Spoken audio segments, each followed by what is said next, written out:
Selamat sore, Bapak. Selamat sore, Pak. Sore.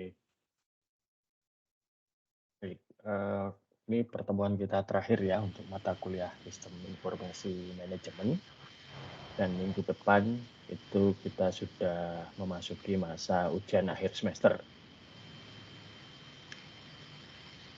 Nah, untuk itu yang pertama akan saya bahas atau saya sampaikan kepada Bapak Ibu itu adalah untuk ujian akhir semester itu ya sifatnya mirip dengan ujian tengah semester. Jadi nanti ada satu kasus yang harus dikerjakan dan jawaban dari kasus tersebut diunggah ke situs kuliah. Ya. Nah, harapannya sih situs kuliah pada saat ujian nanti tidak mengalami kendala, gitu ya, karena kebetulan juga untuk mahasiswa S1 itu sudah mulai memasuki masa jeda, jadi beban dari situs kuliah sebetulnya tidak terlalu berat. Nanti kalau memang ternyata ada hambatan kita bahas nanti saja kalau memang ada. Baik, ini mungkin saya share dulu sebentar terkait dengan ujian. Apakah sudah bisa dilihat Bapak Ibu sekalian? Sudah, Bapak. Baik, jadi di situs kuliah sudah saya siapkan ruangan gitu ya untuk nanti Bapak Ibu bisa mendapatkan soal dan juga nanti mengunggah jawaban seperti biasa ini ada di situs kuliah di kelas kita Sistem Informasi Manajemen. Oke, nah soal akan saya unggah itu paling lambat besok Jumat, oke, sebelum jam 6.30 sore waktu Indonesia Barat, dan Bapak Ibu batas waktu untuk mengunggahnya adalah pada hari Senin tanggal 15 Januari 2024 sebelum pukul 9 malam waktu Indonesia Barat. Nah, jadi misalnya soalnya saya unggah Jumat pagi, Bapak Ibu belum bisa mengumpulkan sebelum jam 6.30 pada hari Jumat tersebut ya, karena itu baru akan dibuka nanti jam 6.30 oleh sistem. Oke, jadi ada waktu cukup banyak ya, sekitar 3 hari lah lebih bagi Bapak Ibu untuk mengerjakannya. Seperti kemarin ya, jadi seperti pada waktu jam tengah semester. Ini saya harap waktunya cukup nanti bisa digunakan untuk membahas dan untuk mengerjakan soal. Itu untuk ujian akhir. Apakah ada pertanyaan dari Bapak Ibu mengenai ujian akhir? Pak, cukup jelas, Pak. Oke, baik, terima kasih. Jadi nanti soalnya ini masih saya finalisasi soalnya, jadi harapannya sebelum hari Jumat itu sudah bisa diunggah. Baik, nah hari ini topik terakhir kita untuk kelas kita ini adalah mengenai pengelolaan atau manajemen proyek. Nah, yang dimaksud di sini itu adalah proyek pengembangan sistem informasi. Share dulu untuk slide-nya. Apakah sudah terlihat Bapak Ibu sekalian? Masih ada, Pak. Sudah, Pak. Oke, baik. Terima kasih. Jadi pada umumnya pengembangan sistem informasi sama sistem informasi itu akan dipakai sendiri ya, bukan untuk dijual. Itu sifatnya adalah project.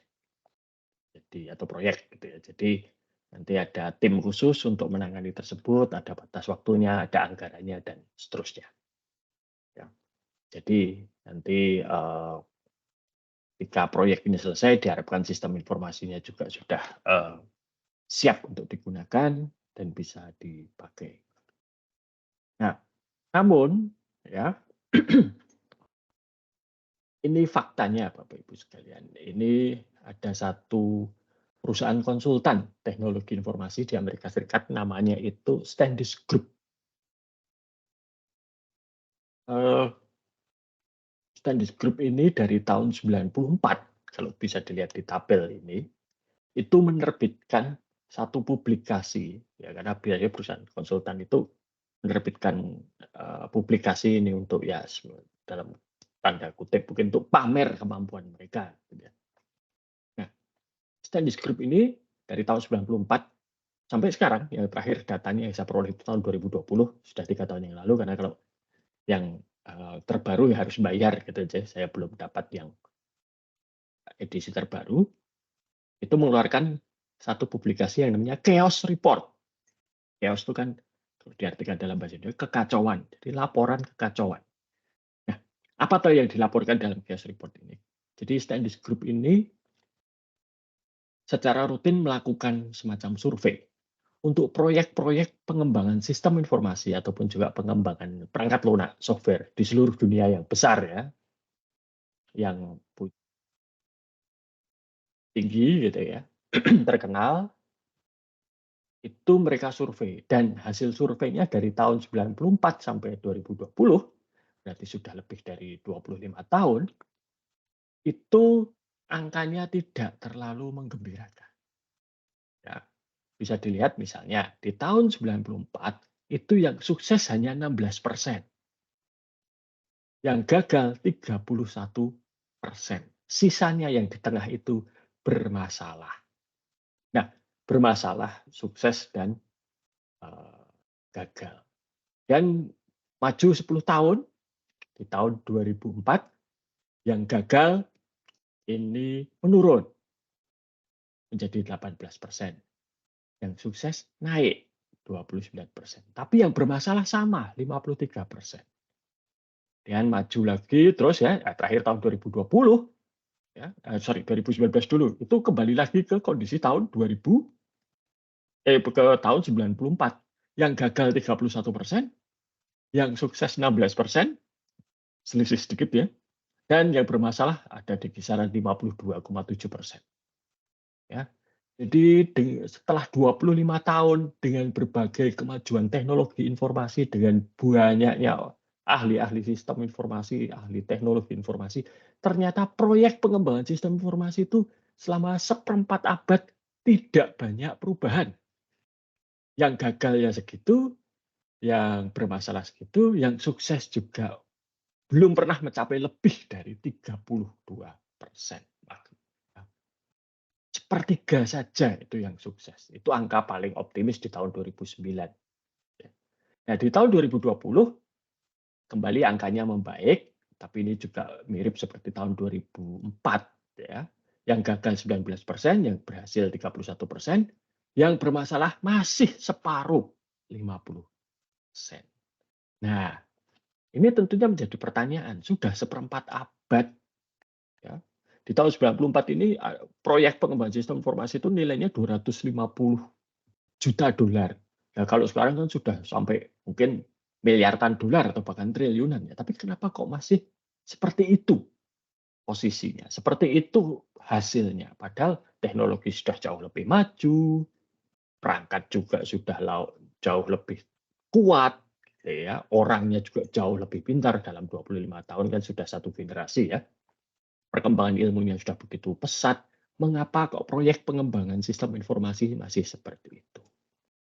Nah, ada beberapa hal sebetulnya yang menyumbangkan. Tapi mari kita lihat dulu. Nah, ini tadi ya, kita lihat dulu definisinya. Gagal itu definisinya adalah ya tidak selesai, di tengah jalan dihentikan. Entah itu gagal untuk bisa membuat sistem sesuai yang dibutuhkan, gagal untuk memberikan manfaat, ya, sulit sekali digunakan, atau datanya justru yang dihasilkan itu tidak akurat. Ini juga meskipun jalan, kalau datanya yang dihasilkan atau informasi yang dihasilkan sistem tersebut tidak akurat, itu berbahaya. Nah, yang bermasalah itu apa kriterianya? Bermasalah itu yang jelas satu, melebihi waktu yang direncanakan atau meleset waktu penyelesaiannya. Nah, kalau waktu penyelesaian meleset, otomatis biaya atau anggaran juga akan membengkak. Karena kalau biarpun proyek itu meleset, ya, mundur waktu penyelesaiannya, gaji kan tetap harus dibayarkan. Sewa tempat, sewa peralatan, dan berbagai macam pengeluarannya jalan terus. Argonya itu jalan terus. Sehingga kalau semakin lama itu meleset, waktu penyelesaiannya semakin membengkak biaya yang dibutuhkan. Nomor satu, definisi dari bermasalah. Yang kedua, sistemnya selesai. Mungkin tadi ya, melebihi batas waktu penyelesaian, juga anggarannya membengkak. Namun ternyata juga kinerja sistemnya tidak seperti yang diharapkan. Sering error, lambat, dan seterusnya. Nah, ini definisinya. Jadi, mengapa kok ini sulit? Mengapa kok ini bermasalah? Nah, saya ingin menunjukkan satu foto. Ini kebetulan foto baru saya ambil beberapa hari yang lalu. Jadi, sebentar. Nah, ini adalah foto pembangunan gedung Fakultas Teknobiologi dan juga Laboratorium Departemen Teknik Sipil yang ada di sebelah barat, ya. Jadi ini ada di kampus 2 ujung barat. Jadi kalau Bapak Ibu kan kemarin kita bertemu itu di kampus 3 aja, ini di kampus 2, ini di ujung barat. Ini sedang dibangun gedung Fakultas Teknobiologi dan Laboratorium dari Departemen Teknik Sipil. Yang ketutupan triplek ini nanti, ya, ini akan merupakan lantai 2.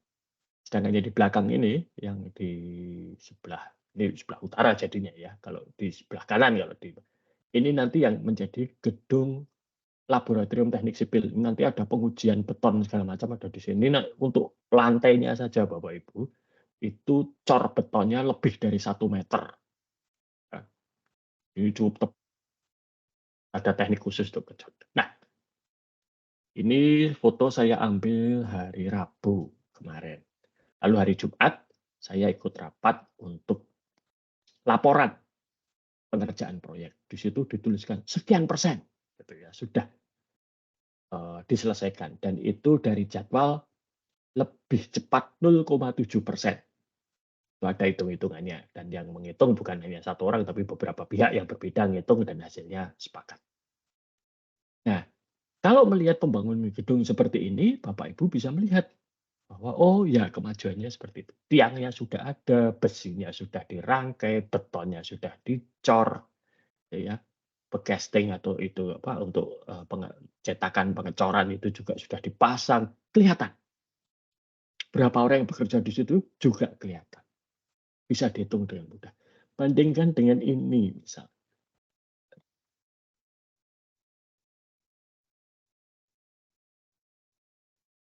Itu adalah satu fungsi untuk kalau Bapak Ibu mengunjungi satu aplikasi atau website gitu lalu harus login. Nah, ini adalah modul untuk login. Oke, modul sederhana untuk login. Nah, ibaratnya kalau pembangunan gedung tadi ini adalah salah satu tiangnya, mungkin pintu gerbang gitu, pintu gerbangnya itu ada di sini. Tapi kan kita tidak tahu ini tuh nanti jalan atau tidak. Ya. Apakah benar orang bisa login lewat sini? Jangan-jangan error. Kalau kita bandingkan dengan ini kan kelihatan sekali. Ya. Ini tiang-tiang strukturnya ini bahkan sudah dites, sudah diuji. Ya. Kekuatannya seberapa itu sudah tahu. Bahkan ketika belum jadi gedungnya pun mereka sudah tahu tiang-tiang ini nanti akan bisa menahan beban sampai berapa ton misalnya. Sedangkan di sini kita tidak tahu apakah ini akan bisa jalan atau tidak. Ini sudah benar atau belum. Kita tidak tahu. Ya, hanya dengan melihat ini. Kalau ini satu tiang saja saya sudah yakin ini bisa lolos. Karena apa? Mulai dari materialnya, bahannya sudah diuji. Nah, inilah bedanya antara proyek pengembangan sistem informasi atau software dibandingkan dengan proyek-proyek yang lain. Pembangunan gedung yang paling dekat saya. Kalau pembangunan gedung itu kita melihat sesuatu yang real. Sedangkan kalau software seperti ini itu sesuatu yang abstrak. Dan mengendalikan sesuatu yang abstrak itu tidak mudah, Bapak Ibu sekalian. Bapak Ibu sekalian tentunya bisa dari pengalaman ya, di sekolah sudah tahu ya hal yang abstrak. Misalnya mengembangkan budi pekerti siswa, itu yang seperti apa atau budi pekerti itu. Tapi kalau misalnya kemampuan matematika siswa meningkat. Wah, mereka diberi soal-soal matematika tingkat lanjut bisa menyelesaikan dengan mudah. Ya, itu berarti kan gampang para ukurannya. Kalau ini kan abstrak gitu aja. Nah, oke. Nah, jadi salah satu penyebab mengapa sistem informasi ataupun juga software tadi proyeknya kok bermasalah itu adalah karena manajemen proyeknya yang buruk. Nah, kenapa kok buruk? Ya, salah satu penyebabnya itu adalah karena abstraknya tadi. Nah, ini pengalaman saya pribadi kali melihat bahwa wah, ya sulit juga gitu ya. Kalau seperti ini udah kelihatan bisa dihitung sekian persen. Nah, ini itu mau berapa persen kalau ini? Apakah semakin banyak barisnya itu berarti semakin bagus? Sehingga bisa nanti dihitung, wow, untuk sampai selesai kita butuh 1 juta baris. Wah, ini sudah 100.000 baris ya. Oh, sudah 10%. Tidak bisa seperti itu juga. Ya, agak berbeda cara penghitungannya. Oke. Nah, jadi itu tadi mengapa sebab awal ya, mengapa kok proyeknya tidak selancar kalau pembangunan gedung. Kalau pembangunan gedung itu atau teknik sipil itu seperti disiplin pengembangan software atau sistem informasi, wah banyak gedung yang runtuh, banyak jembatan yang ambruk ya, yang mangkrak tidak selesai.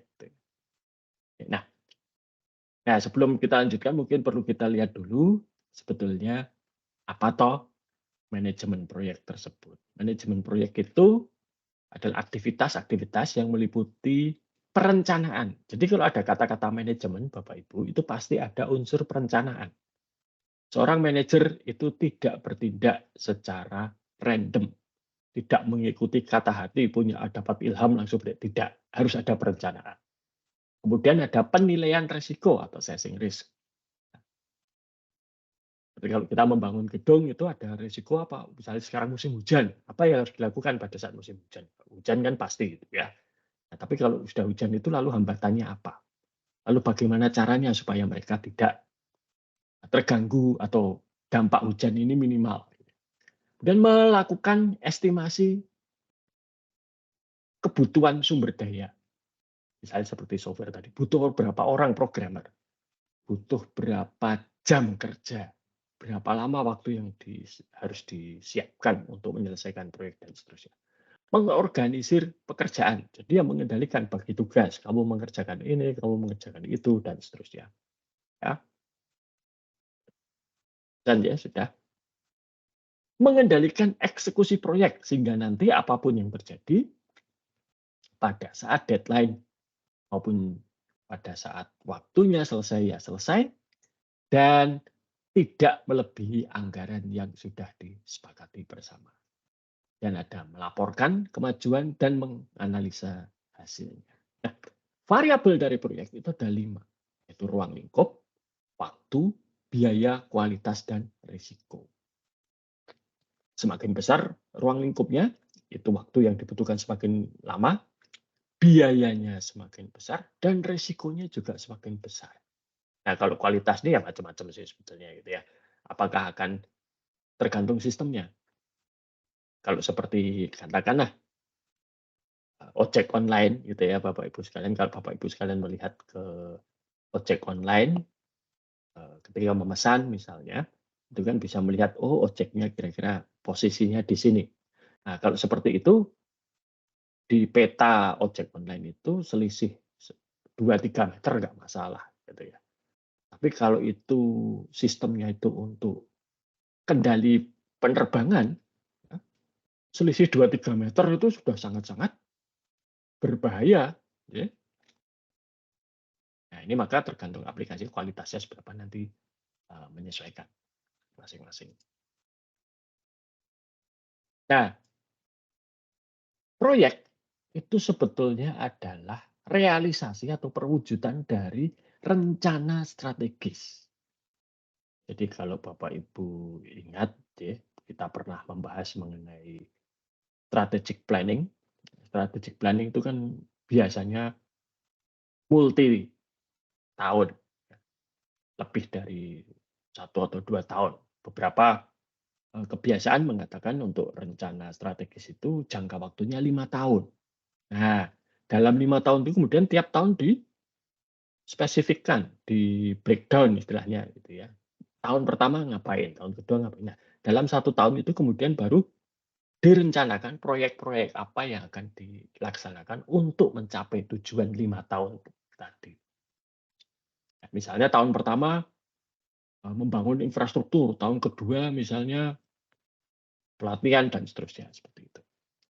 Nah, jadi nanti dari rencana strategis itu diturunkan sampai kepada manajemen proyeknya. Nah,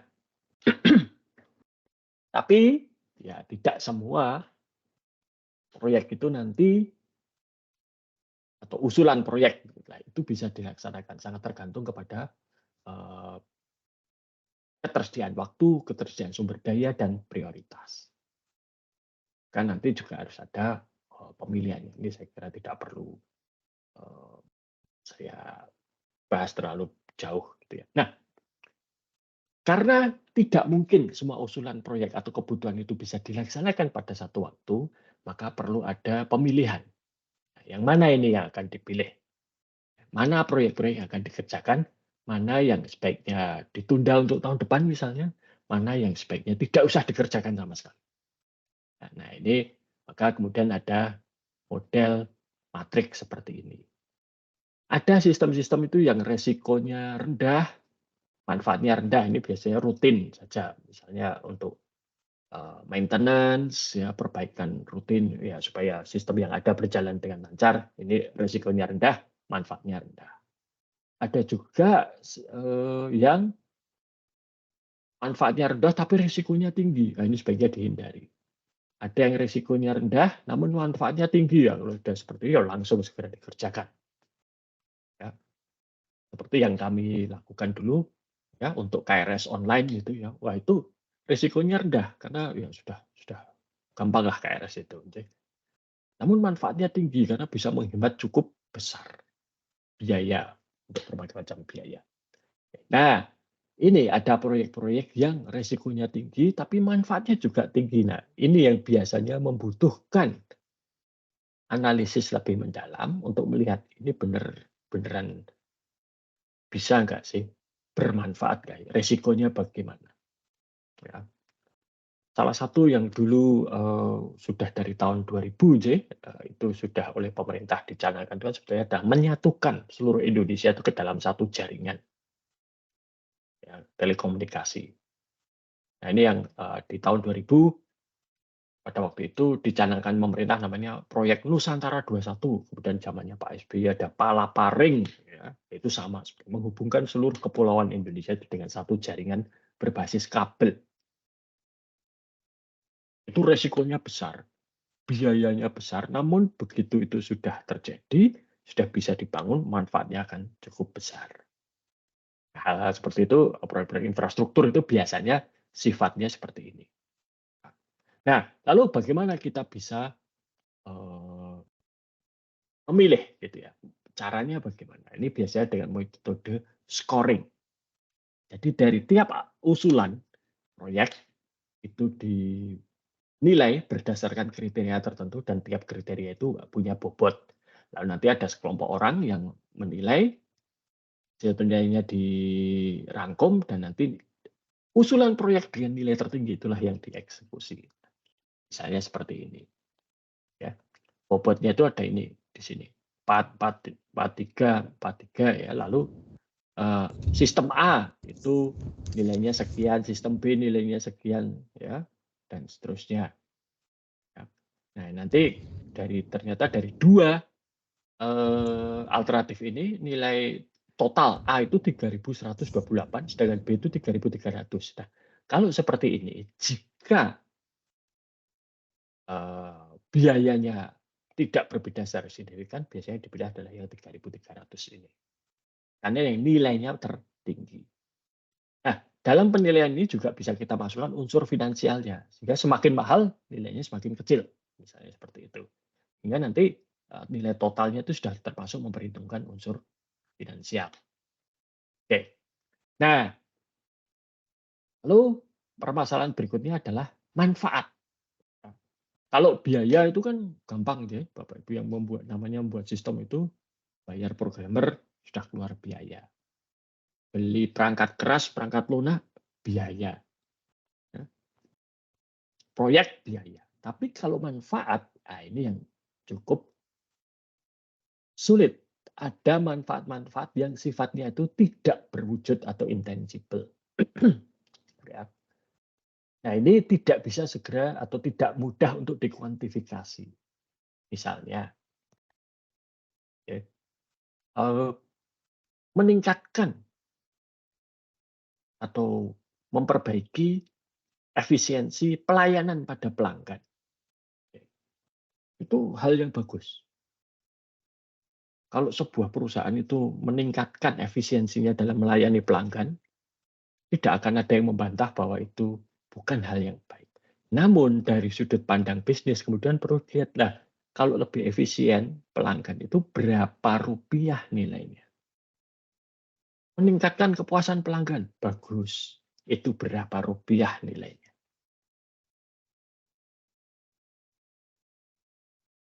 Dan ini juga teori marketing memang menunjukkan bahwa kepuasan pelanggan ini tidak serta-merta akan meningkatkan profitabilitas.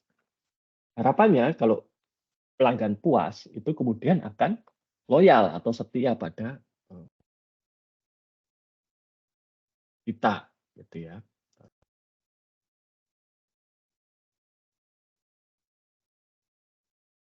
Ada masalah sebenarnya. Oke, harus saya share lagi. Jadi kalau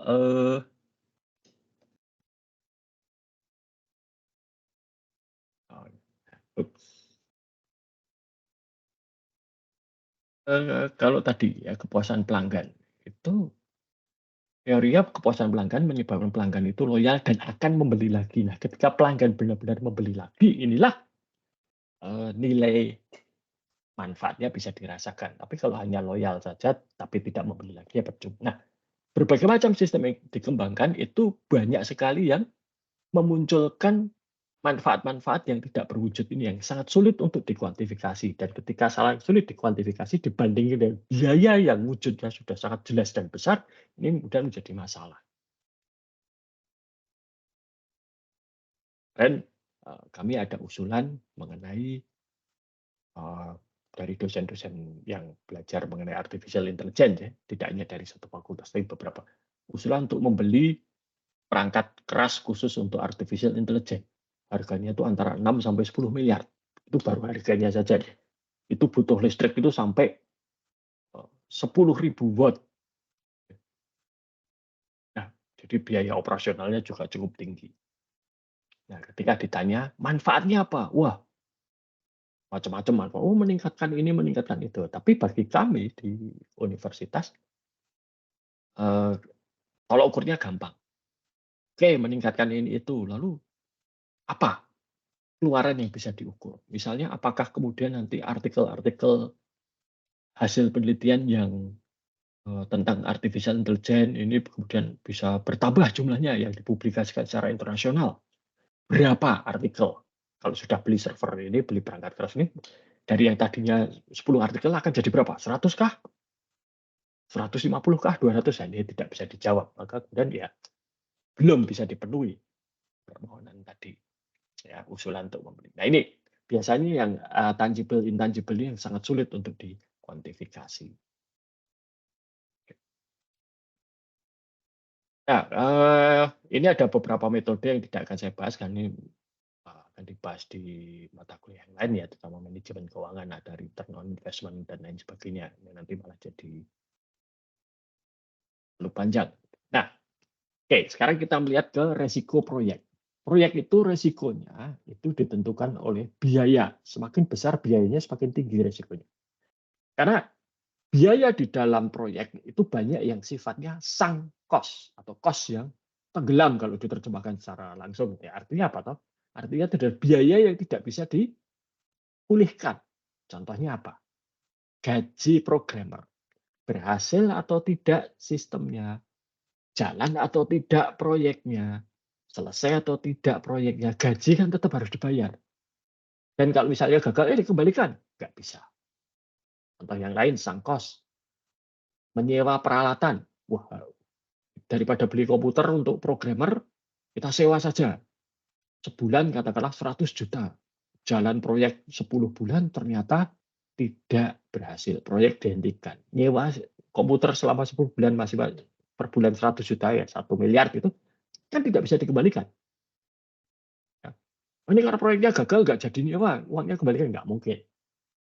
Konsumsi untuk rapat sudah dimakan gitu ya, sudah dipakai rapat, makan dan lain sebagainya, nggak mungkin itu dikembalikan. Nah, banyak sekali dalam proyek-proyek pengembangan sistem informasi, biaya-biaya ini sifatnya sunk cost. Sehingga semakin besar biayanya, risikonya juga semakin tinggi. Kedua, waktu. Nah, waktu ini juga risikonya apa waktu itu? Molor. Bertambah panjang. Maka waktu ini banyak sekali variabel yang harus diperhitungkan. Saya berikan contoh begini, Bapak Ibu. Ini kemarin kita barusan melewati liburan Natal dan Tahun Baru. Oh iya, jadi lupa ya. Selamat Natal dan Tahun Baru untuk Bapak Ibu sekalian. Nah, oke, kembali.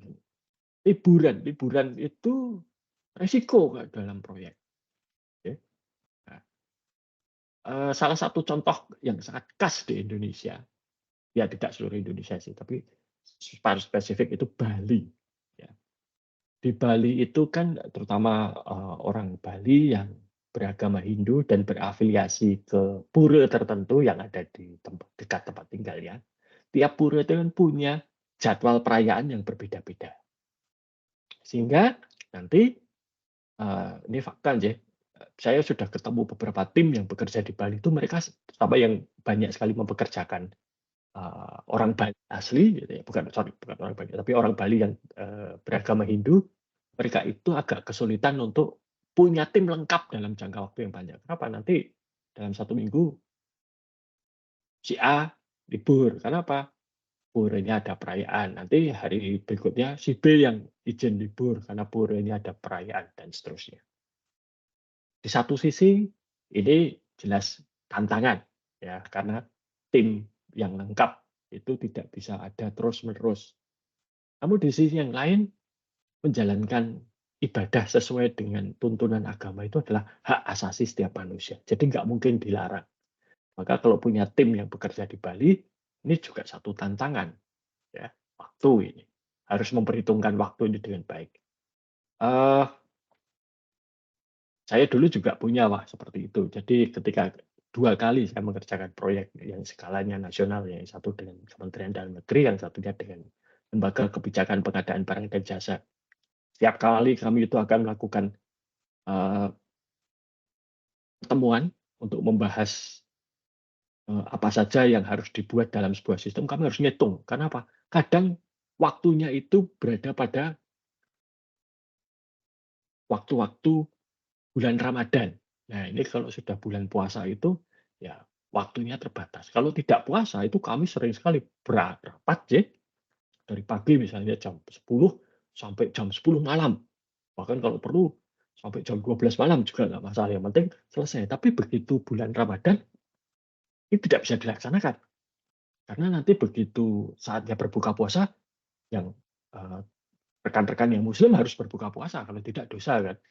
Nanti setelah itu ada ibadah, ada sholat taraweh dan lain sebagainya.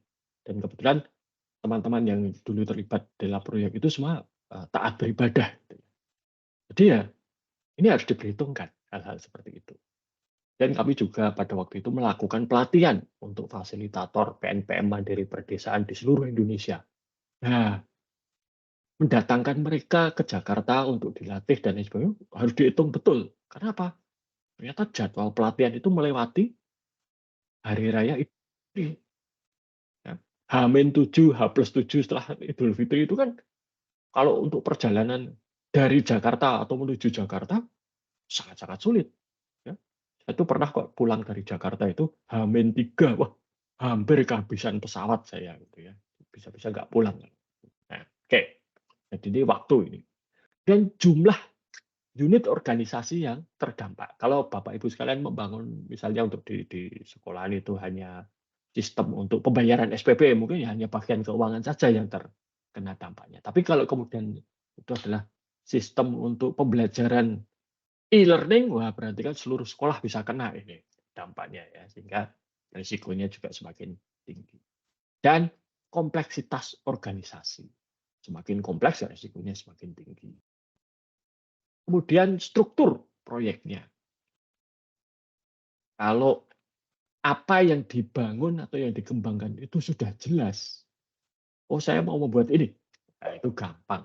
Risikonya rendah. Tapi kalau yang dibuat itu belum jelas, belum diketahui dengan pasti, nah ini cukup besar risikonya. Dan kebanyakan sistem informasi yang besar itu sifatnya seperti itu, membangun sesuatu yang belum diketahui. Karena ya biasanya memang menyelesaikan masalah-masalah yang sebelumnya tidak ada. Jadi misalnya ketika Google maupun juga perusahaan-perusahaan sosial media itu membangun sistem untuk sosial media, kan tidak tahu nantinya itu sosial media akan seberapa banyak datanya. 5-6 tahun yang lalu saja Facebook itu dalam satu hari menghasilkan data sampai 1000 tera itu per hari, Bapak Ibu. Dan itu sudah sekian tahun yang lalu. Sekarang mungkin sudah satu hari menambah data sebanyak 1000 tera. Itu kan belum pernah ada sistem yang seperti itu sebelumnya. Maka membangun seperti itu juga risikonya cukup tinggi. Karena tidak diketahui. Ayo berikutnya, risiko berikutnya itu muncul dari apakah tim yang mengembangkan ini akrab atau familiar dengan teknologi yang digunakan. Dulu ketika saya bekerja di sebuah dengan teman gitu ya, dengan adik kelas saya itu kami membangun aplikasi pada waktu itu ya, tahun 2011, 2012 itu adalah aplikasi untuk BlackBerry. Pada waktu itu BlackBerry ya sudah cukup matang gitu ya, sudah terkenal sehingga risikonya. Tapi kemudian kami dapat tantangan. Itu apa? BlackBerry ternyata sudah mulai tenggelam, digantikan oleh Android dan iOS. Nah, yang Android iOS ini yang kami tidak familiar, sehingga ya butuh waktu yang lama untuk bisa mengembangkan aplikasi tersebut. Nah, lalu kemudian mengembangkan sistem informasi itu berarti mengubah organisasi. Hadirnya sebuah teknologi itu akan mengubah cara kerja, cara berinteraksi maupun juga cara bergaul di dalam sebuah organisasi. Bapak Ibu mungkin sudah bisa melihat terutama pada masa pandemi kemarin ketika siswa-siswi Bapak Ibu sekalian dipaksa belajar secara online. Apa yang terjadi? Banyak hal yang harus disesuaikan. Banyak hal yang kemudian menjadi masalah yang tadinya tidak jadi masalah, lalu jadi masalah. Dan kemudian muncul masalah-masalah lainnya. Nah, berarti menggunakan teknologi itu pasti akan menimbulkan perubahan. Nah, perubahan ini yang harus dikelola dengan baik. Sebagai contoh, dulu tahun 2000 ketika Pertamina itu mulai menggunakan Enterprise Resource Planning System, ya, si konsultannya mengatakan, nanti satu transaksi yang butuh 5 tanda tangan dengan sistem baru ini hanya butuh 1 tanda tangan. Nah, berarti kan ada 4 tanda tangan yang tidak dibutuhkan. Dan 4 tanda tangan itu artinya kan 4 posisi atau jabatan yang hilang hanya gara-gara sistem baru digunakan. Nah, ini lalu yang 4 orang ini mau dikemanakan? Kalau tidak hati-hati, ini bisa menimbulkan kekacauan, chaos tadi. Nih. Nah, dan ya di dalam pengembangan sistem itu kan sangat baik jika si pengguna ini dilibatkan ya, di dalam pengembangan sistem. Namun ini juga tidak mudah, apalagi kalau sistemnya itu seperti di Atmajaya saja, Bapak Ibu sekalian. Atmajaya itu punya lebih dari 500 karyawan, dosen dan tenaga kependidikan. Nah, kalau membangun sistem misalnya untuk penggajian, apa ya semua itu akan dilibatkan. Nanti kan mesti jadi rame gitu ya. Nah, perlu hati-hati di sini. Oke.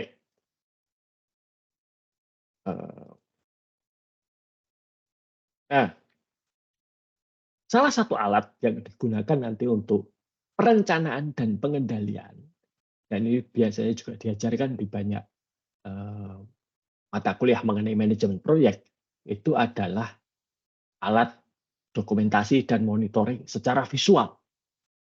Di sini ada Gantt chart gitu ya. Nah, ini kira-kira seperti ini. Jadi aktivitas proyek itu kemudian dirinci. Ya. Apa saja aktivitasnya seperti ini, berapa lama, dan seterusnya. Dan kemudian rencananya kapan. Siapa yang bertanggung jawab, butuh sumber daya apa, dan seterusnya. Ya. Ini nanti bisa kelihatan seperti ini. Sebentar, mungkin saya bisa carikan contoh ya Bapak Ibu sekalian. Saya ada contohnya kok ini. Contoh dari benar-benar dari sebuah proyek.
Ya, ketemu nih Bapak Ibu sekalian. Baik, saya share dulu nih. Ini adalah progress report. Tadi sudah bisa dilihat Bapak Ibu sekalian? Sudah. Oke. Ya, Ini Pak, adalah bisa. Oke. Baik. Kalau Bapak Ibu sekalian mungkin di tempat Bapak Ibu tinggal pernah melihat ada PNPM Mandiri Perdesaan. Nah, tahun 2013 itu PNPM Mandiri Perdesaan dibuatkan sistem informasi oleh pemerintah Australia. Dan kebetulan saya pada waktu itu saya dipekerjakan oleh pemerintah Australia untuk menjadi pengawas di proyek ini. Oke. Jadi saya pengawasnya. Nah, ini setiap 2 minggu kami dikirimi laporan ini. Kemudian kami bahas dan jadi ini sebentar saya tunjukkan. Nah, ini adalah progres dari pengerjaan. Kami ada beberapa proyek gitu ya. Ini itu adalah pengerjaan untuk data center. Jadi di Direktorat Jenderal PMD di Pasar Minggu Kalibata itu kami membangunkan pusat data. Nah, ini bisa dilihat yang garis biru ini adalah rencana, sedangkan yang pink ya, merah muda ini adalah realisasinya. Kami pada waktu itu sudah di minggu ke-11 gitu ya. Dan ternyata progresnya sama dengan rencana ya. Malah sebetulnya adalah sorry, ini agak mundur 1,1. Oh, ini yang aplikasi, maaf. Ini yang aplikasi. Aplikasi itu mundur 1,1%. Jadi dari target 55,9 baru selesai 54,8. Sedangkan yang data center, nah kalau data center itu sedikit lebih.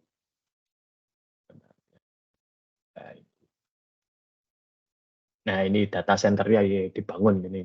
Ini baru dibangun ya. Cat datanya seperti itu. Data center tadi. Oh iya, dia data. Baik, aplikasinya. Sorry, aplikasi itu yang ini. Jadi ini terlambat. Bapak Ibu bisa melihat bahwa aplikasi itu sedikit di bawah yang biru. Jadi ini. Nah, kalau sudah seperti ini, lalu apa yang dilakukan? Si project manajernya kemudian harus mencari tahu, ini kok bisa terlambat, kenapa? Apa yang terjadi? Mengapa ini bisa terlambat? Nah, dari sini kan bisa kelihatan. Dari garis yang ini itu nanti di bawahnya bisa dibuat garis lain dengan warna lain menunjukkan realisasinya. Jadi rencana berapa minggu, realisasinya bagaimana. Kalau saya tidak salah ingat, yang pembuatan pusat data itu bahkan lebih cepat 2 minggu waktunya dari rencana.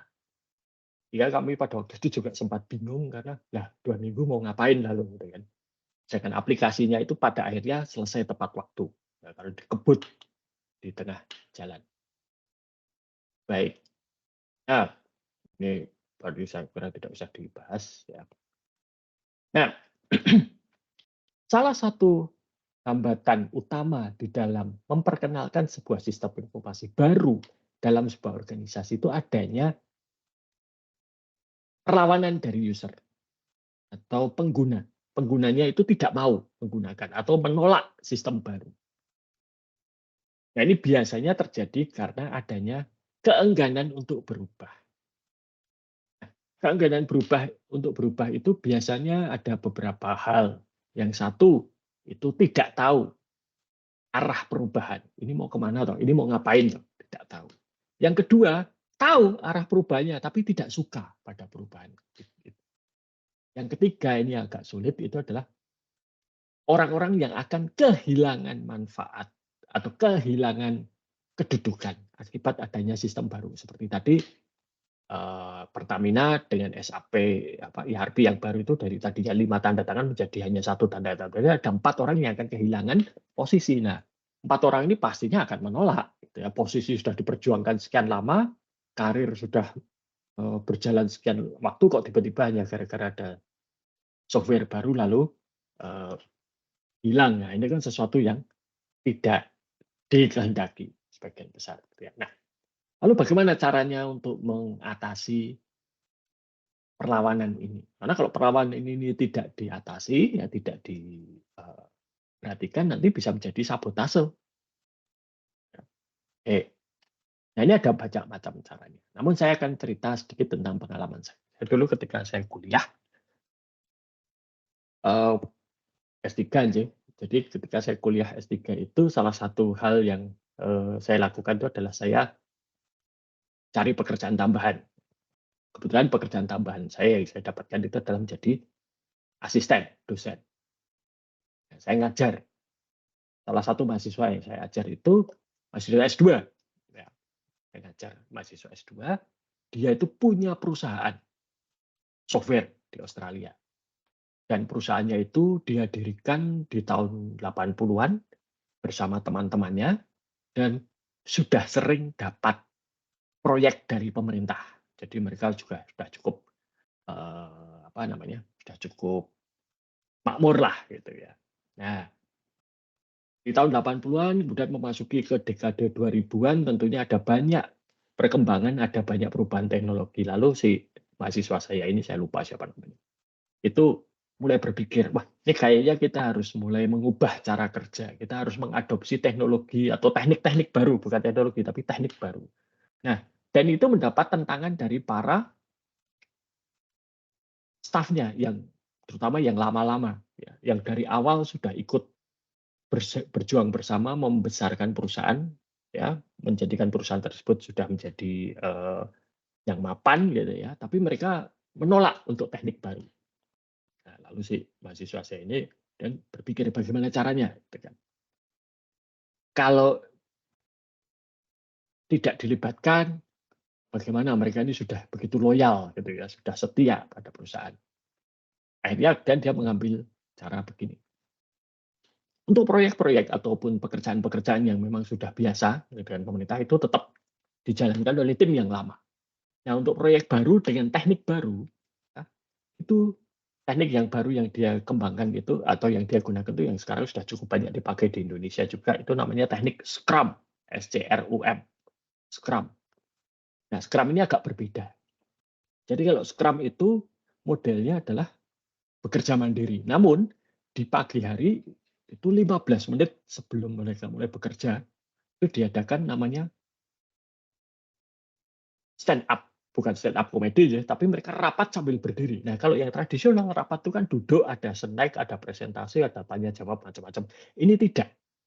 Rapat itu di pagi hari cukup 15 menit semua berdiri membentuk lingkaran. Dan orangnya juga tidak banyak, tidak sampai 10 orang. Nah, di dalam stand up pagi ini dia umumkan hari kemarin atau minggu lalu kalau itu misalnya hari Senin, Itu masalahnya apa? Kemudian bagaimana siapa yang akan bertanggung jawab menyelesaikan masalah ini? Dan mereka bagi-bagi tugas. Nah, setelah itu bubar, mengerjakan pekerjaan masing-masing. Nanti sore mereka kumpul lagi untuk briefing sore, stand up sore. Ya, ini kesesuaian darinya seperti itu.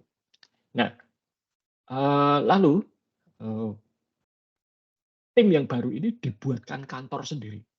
Dan kantor sendiri ini kelihatan oleh semua orang karena itu diletakkan di tengah-tengah kantor. Jadi mereka punya kantor gitu ya, satu gedung, nah itu diletakkan di tengah-tengah, semua orang bisa melihat.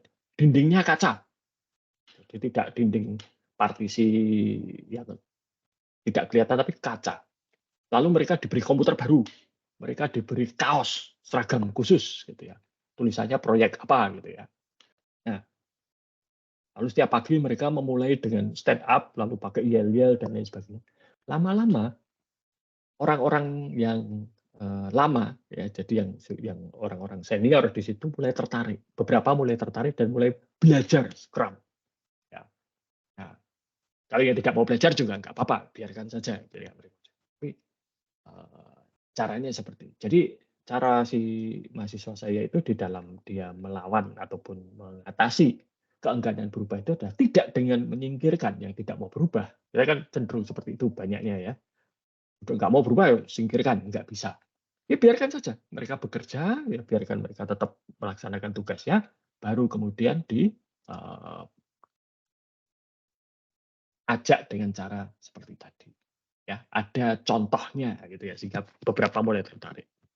Oke, jadi untuk mengatasi itu caranya bagaimana? Satu, edukasi. Ini loh, yang baru itu seperti ini. Jadi mereka tahu arah perubahannya.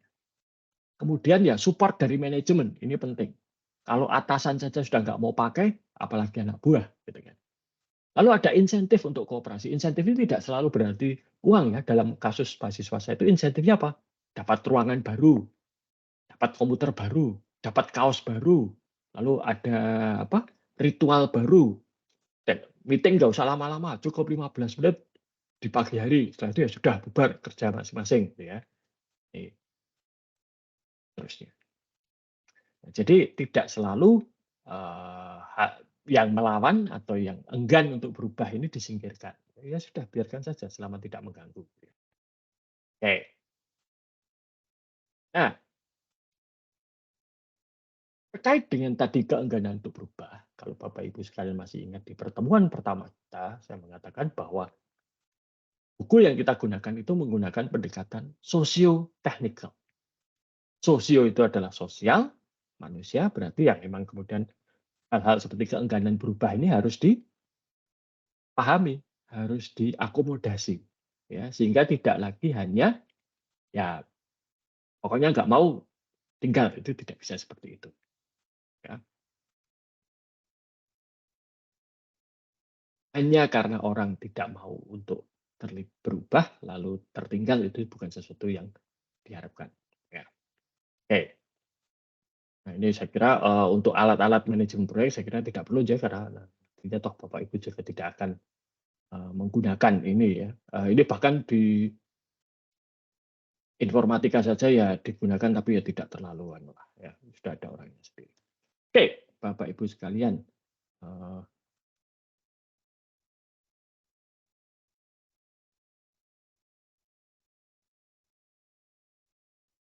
hari ini memang tidak banyak gitu ya. Jadi ini toh juga terakhir gitu ya. Saya kira saya tidak perlu.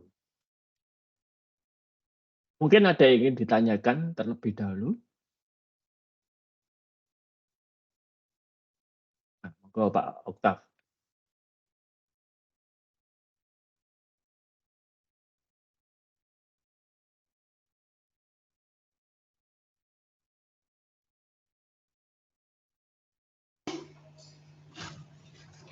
Ya baik Pak, terima kasih. Selamat malam Pak Semaji dan selamat malam teman-teman. Pak Semiaji dan teman-teman, seperti kita ketahui bahwa kementerian itu untuk sekolah itu menyediakan suatu platform yang gratis, namanya Belajar ID. belajar.id. Dan itu sudah didengungkan semenjak pandemi. Ketika SD Marsudiri ini menggunakan Belajar ID, maka sekolah itu mengambil kebijakan itu targetnya adalah 100% siswa dan 100% guru menggunakan Belajar ID.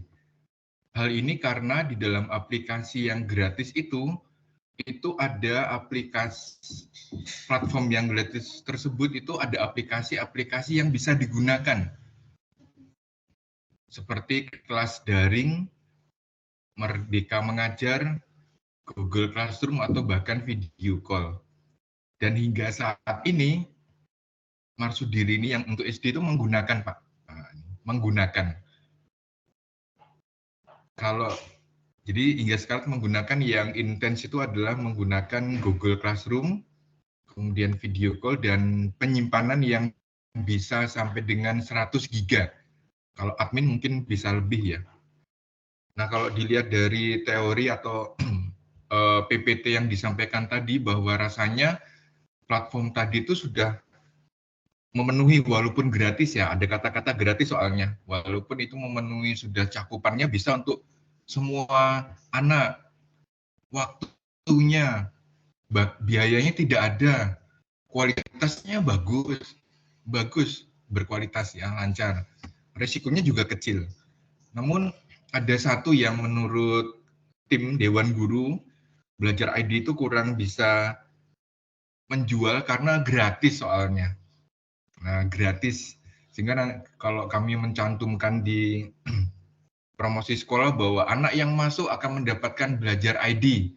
Padahal sekolah lain ya juga ada. Cuma kita ingin ada sesuatu yang berbeda. Misalnya lagi gengsinya, kalau mau ngambil MS Word ya, MS Team kemarin teman-teman, atau LMS yang lain, lah sama, Google Classroom ya kurang lebih sama. Malah konon katanya sih berat, tapi ya itu sama sebenarnya. Cuma kan ada nilai jual. Nah, pertanyaannya, tadi kan karena gengsi ya, pertanyaannya Pak, kira-kira menurut Pak Syamiaji ya, yang gratis tadi, yang platform itu, kira-kira kalau untuk menjadi suatu sistem digital atau informasi yang mampu menjual produk sekolah sehingga memang ini walaupun gratis tapi bisa menjual menjadi produk keunggulan sekolah itu bagaimana ya Pak? Mungkin tadi ada strategi tapi saya rasa tadi yang terakhir itu belum bisa mengena ya karena gratis soalnya, belum kena gengsi. Kurang lebih seperti itu Pak. Terima kasih. Baik Bapak Ibu sekalian, sebetulnya ini, kalau kita bicara mengenai strategi terkait dengan apakah ini tadi akan menambah nilai jual sekolah-sekolah Marsudiri ini atau tidak, gratis atau tidak itu kan sebetulnya bukan jadi masalah karena kami di Atmajaya juga banyak menggunakan perangkat-perangkat yang sifatnya itu gratis. Seperti LMS situs kuliah itu kan sebenarnya software-nya gratis itu. Menjalankannya tidak gratis, tapi software-nya sendiri gratis.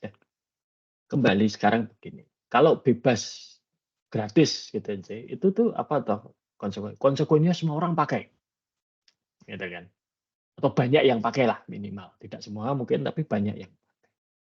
Nah, kalau banyak yang pakai lalu bedanya sekolah Marsudiri ini dengan sekolah-sekolah yang lain apa dalam hal ini, gitu kan? Itu pertanyaannya mesti begitu. Dan saya kira secara tidak langsung dari Pak Oktav sudah menyampaikan seperti itu. Nah, kalau sudah seperti itu, memang saya setuju tidak ada nilai lebihnya kalau kami pakai Belajar ID, gitu kan. Yang mungkin bisa dijual itu adalah Belajar ID itu digunakan untuk apa atau bagaimana caranya penggunaan Belajar ID di sekolah-sekolah Marsudiri ini. Dan kemudian dampaknya bagaimana? Misalnya, kalau sekolah lain pakai Belajar ID itu ya hanya sekedar online-onlinean saja misalnya. Tapi kalau di Marsudiri ini ternyata bisa meningkatkan keterampilan online siswanya, misalnya ukurannya apa gitu ya. Siswa-siswa yang tadinya tidak tertarik pakai belajar ID dengan metode di Marsudiri ini misalnya itu bisa menjadi tertarik. Ya, seperti itu. Ya, saya tidak bisa memberikan contoh yang tapi ini saya cerita dari pengalaman saja. Ada satu fasilitas namanya itu Amazon Web Service, itu cloud computing. Cloud computing ini gratisan terus terang saja. Sampai level tertentu itu gratis, nanti di atas itu bayar. Saya pakai yang gratisan saja.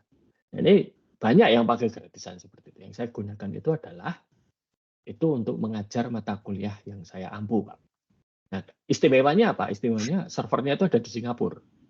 Sehingga ketika mahasiswa saya itu mengakses server itu, karena mereka belajar mengenai basis data, jadi mereka selama ini kan sebelum saya pakai Amazon Web Service di Singapura ini, kalau mereka belajar basis data itu nginstal di laptop masing-masing. Sehingga kalau bikin basis data dan ngotak-atik basis data itu ya di laptopnya masing-masing. Nggak ada istimewanya kalau seperti itu. Padahal yang namanya basis data dalam praktek itu kebanyakan dikelola, diakses, diutak-atik itu jarak jauh. Orangnya dengan mesinnya nggak tahu ada di mana. Nah, dengan AWS di Amazon Web Service di Singapura ini, mereka bisa merasakan, oh ini loh caranya gitu ya. Rasanya itu seperti ini. Kalau basis data kok jarak jauh itu seperti ini. Karena memang benar-benar jauh. Ya, mereka saya minta di pertemuan awal membuktikan. Coba ini di search alamat ini lokasinya di mana? Singapura. Mereka kemudian belajar itu. Jadi mereka dengan laptop mereka apapun mereknya, apapun speknya, mereka bisa mengakses di sana. Ini satu hal aja. Nah, kemudian kemarin juga kalau mungkin Bapak Ibu sudah pernah mendengar metaverse, ya. Metaverse itu digunakan untuk macam-macam. Salah satunya adalah untuk menggantikan kampus tour pada waktu pandemi. Pandemi kan nggak mungkin kampus tour ya. Calon mahasiswa ada ini kampus tour dengan metaverse. Bahkan juga kemudian metaverse gamelan itu juga ada, dipergunakan untuk memperkenalkan gamelan kepada mahasiswa. Nah, metaverse sendiri itu kan ya banyak yang menggunakan. Tapi digunakan untuk apa? Nah, kalau saya tidak salah malah dapat hibah itu tim metaverse. Catatan aja di Jakarta itu dapat hibah. Karena memang penggunaannya yang cukup inovatif untuk mendukung pembelajaran. Mungkin seperti itu Pak Oktav. Jadi bukan senjatanya apa, tapi senjata itu digunakan untuk apa. Oke, menarik ya. Senjatanya digunakan untuk apa dan inovatifnya apa. Ya, jadi nggak usah takut dengan gratis gitu ya Pak ya. Oke, baik, siap. Kalau bisa gratis kenapa bayar, kan begitu. Baik, terima kasih Pak. Ya. Oke Pak Rahmat. Selamat malam Pak Samiaji dan teman-teman. 3 hari yang lalu saya diskusi dengan kepala sekolah itu kan, berkaitan dengan sistem informasi manajemen itu kan, karena kami itu adalah sekolah berasrama. Hari-hari ini itu orang tua pada butuh update berita anak itu kan. Pak, anak saya lagi apa itu kan, progresnya, lalu bagaimana itu kan. Nah, saya diskusi dengan suster apakah lalu bisa dikembangkan sebuah sistem informasi itu kan, yang lalu bisa membantu para orang tua atau siapapun itu untuk bisa update data itu kan. Salah satu kebutuhan misalnya soal penilaian gitu kan.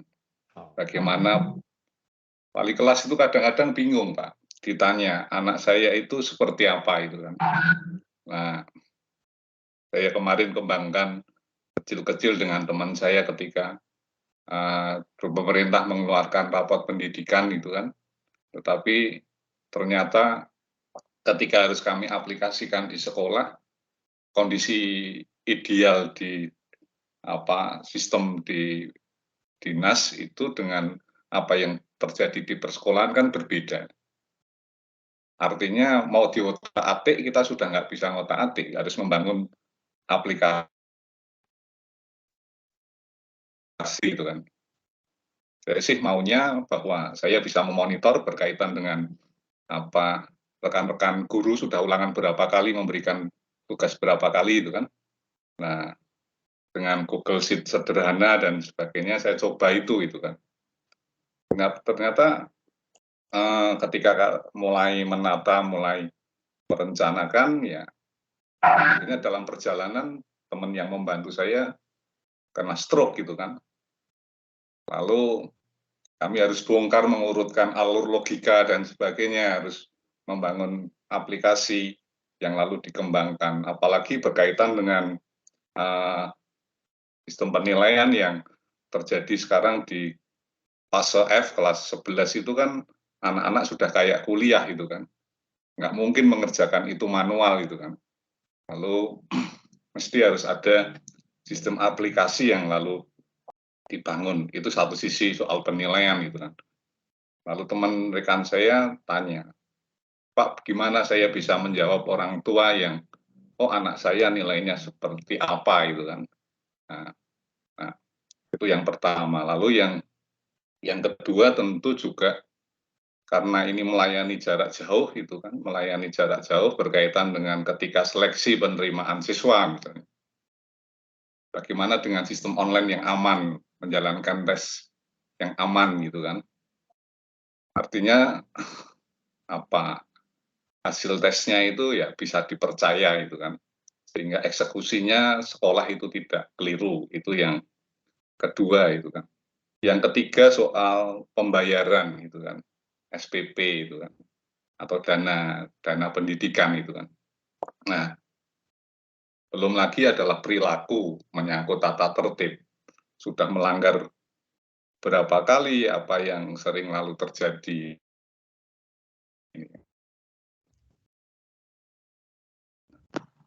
Ketika saya diskusi dengan kepala sekolah, lalu saya mencoba untuk menyampaikan. Berarti kita mesti membangun sistem informasi ini. Nah, pada kesempatan ini, saran Pak Samiaji seperti apa itu kan.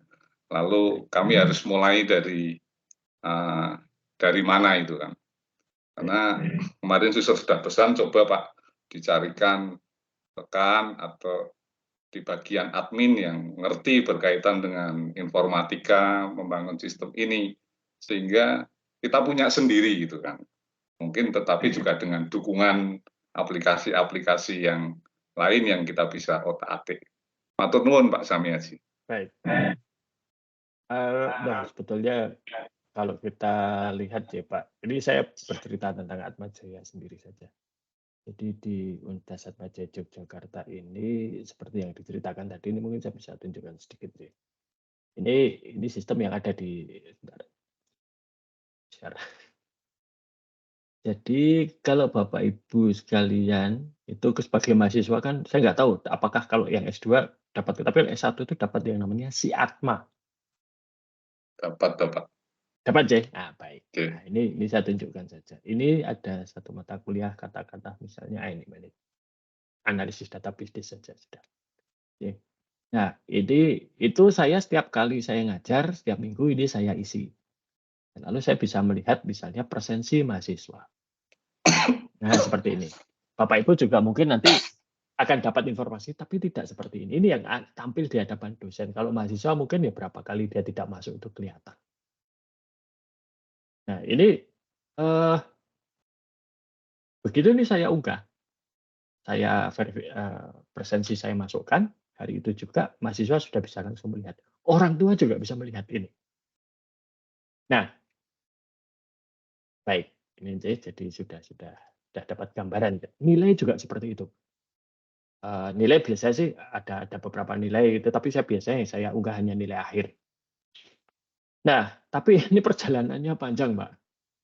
Ide untuk presensi ini, saya dulu dengan siapa ya? Ada satu dosen informatika yang menyampaikan ide ini tahun 2007 saya betul.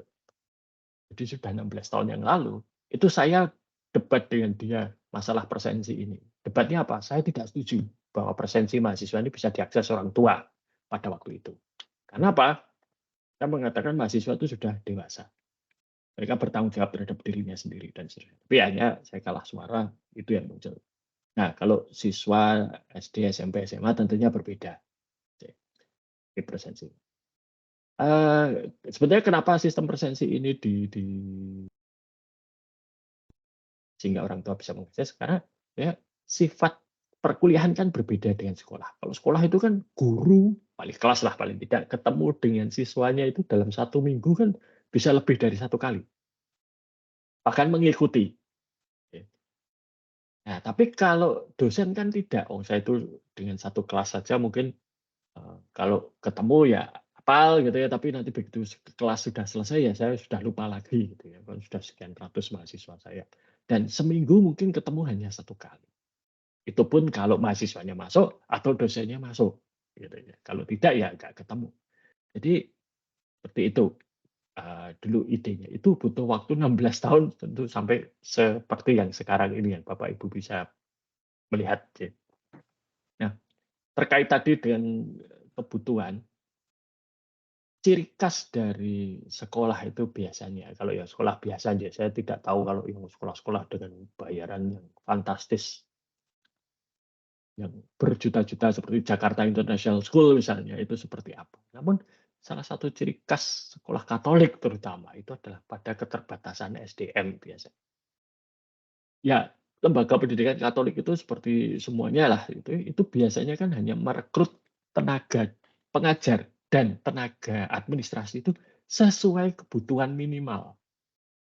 Jadi, seperti kami di Atma Jaya ini, kalau mau rekrut dosen baru harus lihat dulu, ini rasio dosen mahasiswanya aman nggak? Oh tidak aman. Oh ya berarti rekrut baru. Kalau sudah aman nih, misalnya minimal dari pemerintah itu kan 1:35. Kalau sudah 1:35, stop. Nanti kalau ada pensiun atau keluar ganti gitu ya. Tapi tidak pernah atau sangat jarang terpikir untuk rasio yang ideal. Idealnya berapa tahu? Mungkin 1:25 bukan 1:35. Misalnya seperti itu. Nah, jadi SDM itu pasti terbatas. Nah, keterbatasan seperti itu dalam hal ini ya kalau Bapak Ibu sekalian mengingat salah satu yang saya kira materi sebelum ini yang mengenai pengembangan sistem. Ini mengembangkan sistem itu kan bisa satu dibuat sendiri. Nah, dalam kasus ini kalau dibuat sendiri, mengingat sekolah-sekolah itu biasanya SDM-nya terbatas, ideal. Sangat sulit untuk direalisasikan. Karena apa? Keterbatasan. Sudah nanti yang guru misalnya ya harus tetap ngajar, yang tenaga administrasi ya tetap harus melaksanakan tugas-tugasnya gitu ya. Dan dengan sisa-sisa itu, tenaga baru kemudian memikirkan sistem.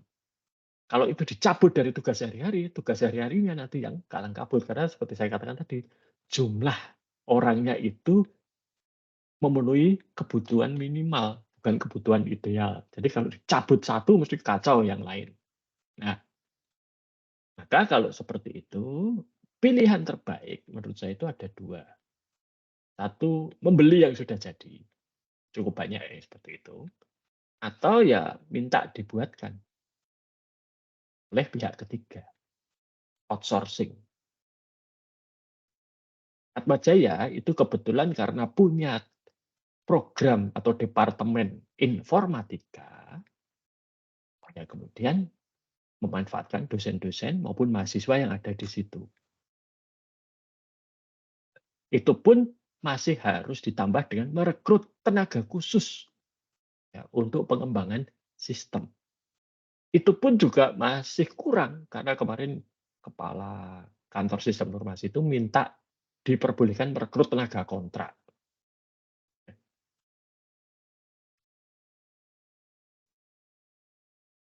Kalau akan membuat sendiri, kebutuhan SDM-nya besar, Pak Rahmat dan Bapak Ibu sekalian. Jadi kalau saya melihat sekolah-sekolah itu ya opsinya mungkin membeli atau dibuatkan oleh pihak ketiga.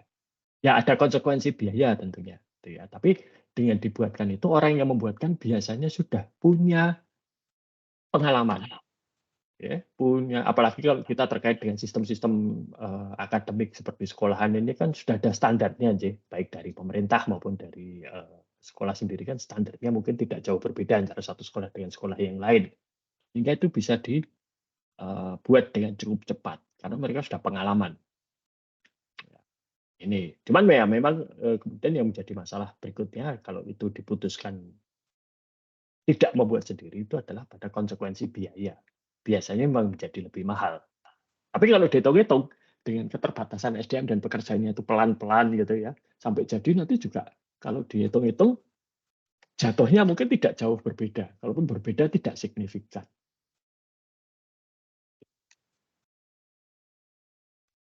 Dapat saya seperti itu Pak Rahmat.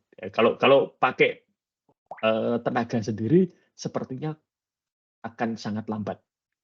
Dan nanti belum selesai sudah ketinggalan, belum selesai sudah ketinggalan seperti itu. Semoga ini bisa menjawab Pak. Ya, terima kasih Pak. Ya, memang dua opsi itu tadi yang disampaikan Pak Samiaji itu juga menjadi bagian diskusi kami itu kan. Kebetulan juga ada yang menawarkan itu kan. Lalu berkaitan dengan kebutuhan ini memang lalu dikaji memang akhirnya ada tawaran itu kan menyangkut kos bulanan itu. Hitungannya adalah individu itu kan. Nah, nanti coba kami hitung-hitung, tetapi toh akhirnya kami juga harus tetap merekrut berkaitan dengan tenaga. Kalau kami membelian berarti harus ada admin atau yang bertanggung jawab terhadap sistem itu kan. Benar karena yang tadi disampaikan Pak Samiaji pilihannya adalah pilihan minimal itu loh, bukan pilih dengan tenaga yang ada itu aja kadang-kadang serabutan tarik sana tarik sini itu kan. Nah, terima kasih Pak, ini menjadi masukan gitu kan yang berharga untuk saya. Ya. Atau nuwun Pak. Membuat pun kan tetap juga kalau misalnya membuat sendiri pun tetap harus ada orang yang spesial gitu ya ditugaskan untuk menjadi adminnya Pak. Jadi kalau kebutuhan itu sama menurut saya itu ya. Hanya kalau dibuatkan atau membeli itu kan lebih cepat biasanya. Baik, mungkin masih ada lagi Bapak Ibu sekalian?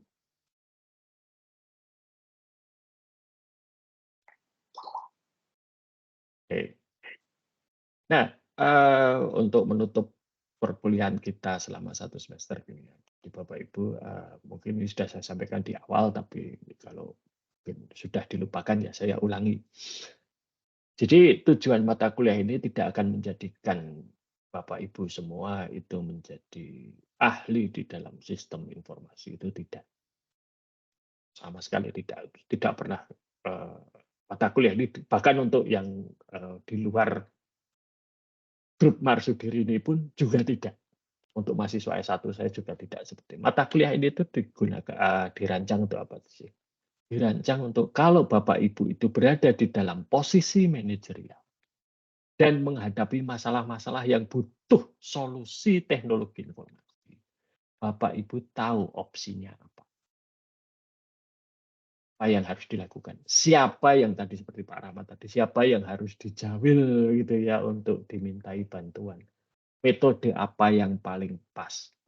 Membeli atau membuat sendiri misalnya. Itu kan permasalahan yang sepertinya sederhana, hanya konsekuensinya berbeda dan biasanya juga ada unsur finansial yang cukup signifikan. Nah, itu adalah keputusan-keputusan yang biasanya dilakukan seorang manajer. Seorang manajer tidak perlu tahu detail, tetapi tahu konsekuensi dari setiap keputusannya. Nah, mata kuliah ini khusus dirancang bagi Bapak Ibu sekalian supaya nanti jika menghadapi masalah yang butuh solusi teknologi informasi itu tahu opsinya apa.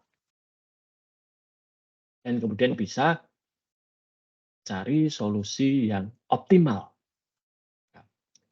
Disesuaikan dengan kondisi masing-masing organisasi Bapak Ibu. Karena tidak mungkin ada solusi yang terbaik, itu tidak ada. Terbaik dalam kondisi tersebut. Yang terbaik sekarang mungkin bulan depan sudah tidak terbaik. Semester depan sudah ketinggalan zaman. Tahun depan sudah ditertawakan orang. Tapi pada saat ini dengan permasalahan yang dihadapi oleh organisasi atau sekolah Bapak Ibu sekalian, inilah solusi yang bisa atau bisa digunakan. Seperti itu. Karena terus terang Bapak Ibu sekalian, untuk orang IT itu ada 2 kubu yang jauh berbeda. Di satu sisi itu ada yang sudahlah gratisan saja gitu ya. Gratisan, pokoknya asal bisa murah, dah pakai itu saja. Nah, namun ini juga tidak sesuatu yang baik gitu ya. Karena kalau gratis itu yang mana? Seperti tadi mungkin Pak Taf ya, yang belajar ID gratis, ya betul belajar ID-nya gratis, tapi belajarnya kan tidak gratis, mempelajarinya tidak gratis, mempersiapkan materinya tidak gratis, butuh waktu dan lain sebagainya. Nah, itu di satu sisi. Di sisi yang lain, di ekstrim yang berseberangan itu adalah wah pokoknya kalau nggak beri peralatan berlapis emas nggak mau. Itu ada seperti itu. Pokoknya harus yang terbaik, termahal gitu ya. Nanti kalau dia lebih baik ya beli lagi gitu ya. Nah, ini kan dua kubu yang sangat ekstrim. Nah, Bapak Ibu ini sekarang belajar manajemen. Nah, orang manajemen itu selalu berpijak pada satu hal. Oke, kita keluar biaya sekian, kos. Tidak saya sampai kosnya itu biasanya kelihatan banget. Kalau kita keluar biaya sekian, manfaatnya apa? Bisakah ini dalam jangka pendek, jangka menengah maupun jangka panjang memberikan manfaat yang baik bagi organisasi? Bisakah keluar uang sekian juta itu, atau sekian miliar misalnya, itu membantu Marsudi ini menjadi lembaga pendidikan yang nomor 1 di Indonesia? Kalau iya, ya lakukan. Tapi kalau tidak, 100 rupiah pun ya jangan keluar. Jadi itu kalau kita di manajemen. Setiap rupiah, apalagi kita di lembaga pendidikan, apalagi lembaga pendidikan Katolik, setiap rupiah yang kita dapatkan dari usaha kita dalam menyelenggarakan pendidikan itu kan harus bisa dipertanggungjawabkan. Harus bisa memberikan dampak yang baik. Baik untuk organisasi, mau masyarakat, mau juga tentunya untuk anak didik kita. Nah, maka saya harapkan setidaknya nanti ketika Bapak Ibu sudah lulus dan sudah berada pada posisi pembuat keputusan, tidak lagi mudah dipermainkan oleh vendor misalnya. Oh belinya aja Pak Bu, itu yang paling baik. Meskipun tadi nasihat saya membeli gitu ya, tapi membeli itu kan juga harus rasional ya. Membeli kan ya terbaik dalam artian yang paling cocok untuk sekolah-sekolah Marsudi ini mungkin tidak cocok untuk sekolah-sekolah pangkal di luhur, mungkin tidak cocok untuk sekolah-sekolah yang lain gitu aja. Jadi ini nanti kalau misalnya Bapak Ibu sudah lulus dari program MM khusus untuk mata kuliah ini, pesan saya itu saja. Jadi kalau nanti akan investasi atau merekrut atau apapun ya, manfaat harus lebih besar daripada biaya, dan manfaat ini adalah manfaat untuk organisasi kita. Manfaat ini adalah untuk anak didik kita, manfaat ini adalah untuk masyarakat yang kita layani. Jadi itu kalau pesan saya. Nah, apakah masih ada yang ingin disampaikan atau ditanyakan mungkin sebelum ditutup?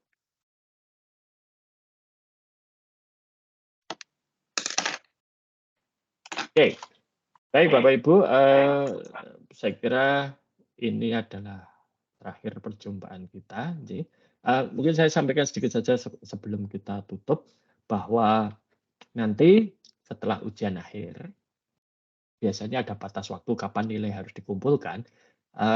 Sebelum saya masukkan ke sistem, saya akan mengumumkan draft nilai. Draft nilai akan saya umumkan.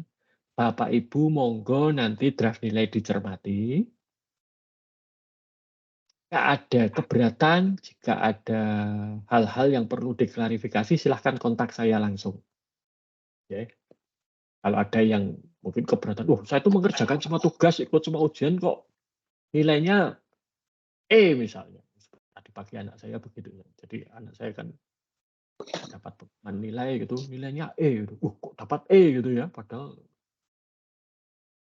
hanya dia kepada saya nggak pernah bolos dan lain sebagainya mengerjakan tugas. Ternyata memang ada kesalahan dalam dosennya, salah di dalam mengupload nilai atau bagaimana itu juga keluarnya E. Kenapa? Sekelas E semua. Itu kan nggak, hampir tidak mungkin ya. Sekelas kok E semua itu.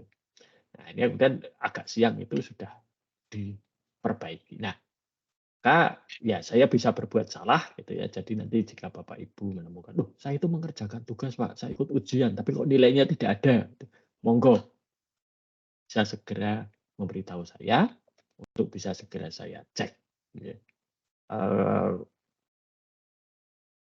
Kira itu saja dari saya. Nanti monggo silahkan diikuti untuk ujian akhir dan semoga sukses dengan semua perkuliahannya sampai nanti lulus. Harapannya tepat waktu, ya Bapak Ibu sekalian, tidak perlu berlama-lama di Atmajaya. Kalau kuliah nggak usah lama, kalau mau berlama-lama di Atmajaya untuk ketemu ngobrol silahkan, tapi kuliahnya jangan lama-lama, itu saja. Baik Bapak Ibu sekalian, saya kira demikian. Terima kasih sudah bersama-sama selama 1 semester. Saya mohon maaf jika dalam 1 semester ini ada hal-hal yang kurang berkenan. Dan seperti yang saya sampaikan, semoga sukses dengan ujiannya, semoga sukses dengan kuliah-kuliah yang lain, maupun juga semoga sukses dengan program belajar di Magister Manajemen Universitas Atmajaya Yogyakarta. Selamat malam, berkah dalam. Selamat Selamat malam. malam. Terima kasih Pak.